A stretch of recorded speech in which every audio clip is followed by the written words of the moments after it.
America में लंबे समय से पूर्व राष्ट्रपति डोनाल्ड ट्रंप चुनावी नतीजे स्वीकार करने को तैयार नहीं थे, लेकिन अंत में उन्हें अपनी जिद छोड़नी पड़ी और बाइडेन के लिए कुर्सी खाली करनी पड़ी।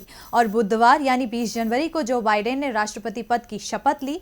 बाइडेन अमेरिका के 46वें राष्ट्रपति बने। राष्ट्रपति जो बाइडेन के साथ ही कमला हैरिस ने भी उपराष्ट्रपति के तौर पर पद की शपथ ली। आपको बता दें कि राष्ट्रपति जो बाइडेन ने अपने कैबिनेट में भारतीय मूल के 20 अमेरिकियों को जगह दी है। इनमें से 13 महिलाएं हैं। वहीं जो बाइडेन के कैबिनेट में टॉप पोजीशन में कमला हैरिस को वाइस प्रेसिडेंट के लिए चुना गया है।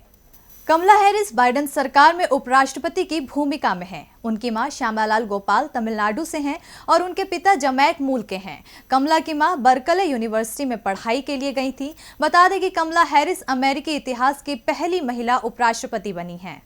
नीरा टंडन डेमोक्रेट झुकाव वाले think tank centre for American Congress की प्रमुख हैं। उन्हें व्हाइट हाउस में office of management and budget यानी OMB के डायरेक्टर के लिए नॉमिनेट किया गया है। डॉक्टर विवेक मूर्ति को US सर्जन जनरल के लिए नॉमिनेट किया गया है। वो ओबामा के राष्ट्रपति काल में भी इस पद पर कार्यरत थे।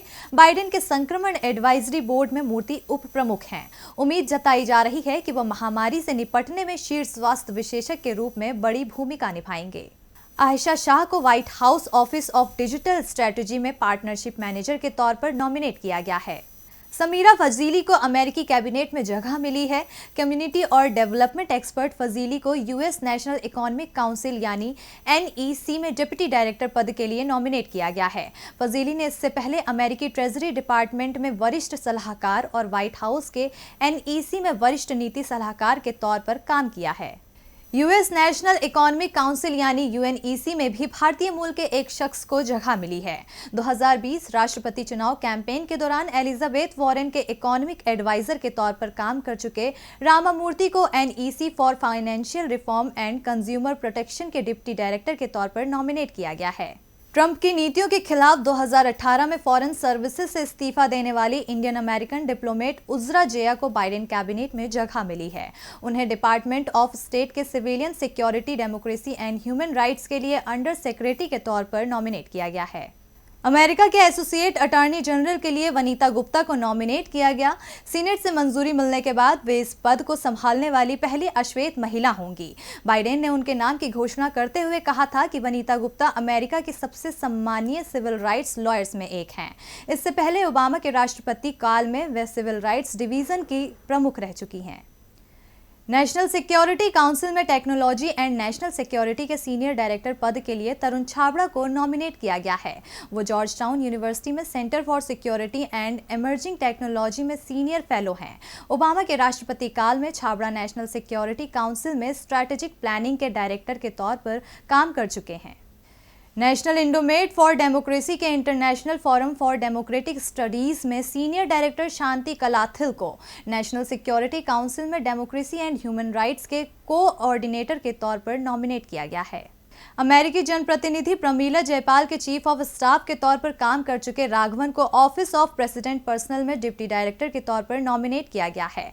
वो बाइडेन फाउंडेशन के सलाहकार के तौर पर काम कर चुके हैं और LGBTQ इक्वलिटी के लिए सबसे पुराने और सबसे बड़े निजी फाउंडेशन में शुमार गिल्ड फाउंडेशन के पॉलिसी वाइस प्रेसिडेंट रह चुके हैं। First lady doctor Jill Biden की नीति निदेशक के तौर पर माला अडिगा को नियुक्त किया गया है।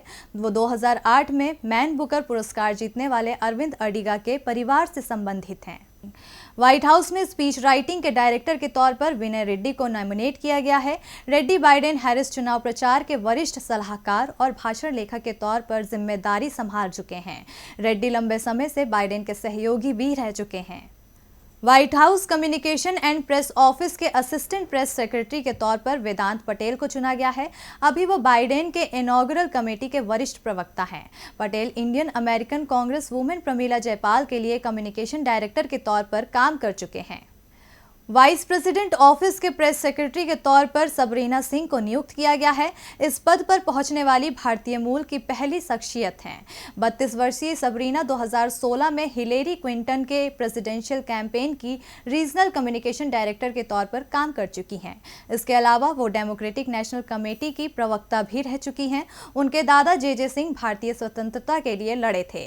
वे 1946 में अमेरिका चले गए थे और वहां उन्होंने भारतीयों की नागरिकता हासिल करने के लिए संघर्ष किया। फर्स्ट लेडी के कार्यालय में डिजिटल निदेशक के तौर पर गरिमा वर्मा को नॉमिनेट किया गया है। वो पैरामाउंट पिक्चर्स में मार्केटिंग, फिल्म्स और वॉल्ट डिज्नी कंपनी के एबीसी नेटवर्क में टीवी कार्यक्रमों के लिए काम कर चुकी हैं। गरिमा वर्मा छोटे कारोबारियों और एनजीओ के लिए मार्केटिंग, डिजाइन और डिजिटल में फ्रीलांसर के तौर पर काम कर चुकी हैं। ऊर्जा और जलवायु विशेषज्ञ सोनिया अग्रवाल को office of domestic violence policy में क्लाइमेट पॉलिसी और इनोवेशन के लिए सीनियर एडवाइजर के तौर पर नॉमिनेट किया गया है। ओबामा प्रशासन में सोनिया अग्रवाल ने एनर्जी इनोवेशन के लिए 200 बिजली नीति विशेषज्ञों को एकजुट किया था और अमेरिका की बिजली योजना का नेतृत्व किया था। सैन फ्रांसिस्को के सिटी अटॉर्नी ऑफिस में डिप्टी सिटी अटॉर्नी के तौर पर काम कर चुकी नेहा गुप्ता को व्हाइट हाउस काउंसिल के ऑफिस में एसोसिएट काउंसिल के तौर पर नॉमिनेट किया गया है। नेहा गुप्ता हार्वर्ड कॉलेज और स्टैनफोर्ड लॉ स्कूल से पढ़ी हैं। व्हाइट हाउस काउंसिल के ऑफिस में डिप्टी एसोसिएट काउंसिल के तौर पर रीमा शाह को नॉमिनेट किया गया है। शाह चुनाव प्रचार के दौरान बाइडेन के लिए डिबेट की तैयारी करने वाली टीम में शामिल रह चुकी हैं। शाह लाथम एंड वाटकिंस के में एसोसिएट रह चुकी हैं और डिपार्टमेंट ऑफ जस्टिस के सॉलिसिटर जनरल के ऑफिस में ब्रिस्टो फेलो के तौर पर काम कर चुकी हैं।